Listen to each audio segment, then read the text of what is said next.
but I'm intrigued by the other silly example that Vincent and I were sharing. We were talking about, my wife and I were doing calendar planning and trying to figure out, well, what's the 2026 holiday schedule and for our different school districts that our kids are in. And we got answers through Gemini, which was great. But then we were trying to go back, well, were they actually based on any actual document, or were they just Gemini making it up based on what the calendar was? And which that was team wife. She thought that was the answer. I had more faith in Gemini that it would actually find a document, which it did indeed find a public open meeting law from last week.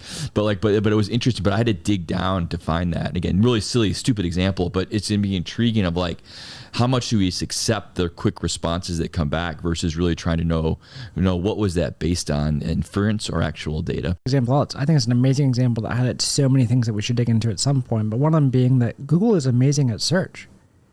And they've really leaned into how do we take that superpower and empower our agents to do something that ChatGPT is still fairly mediocre at, if we're being honest, right?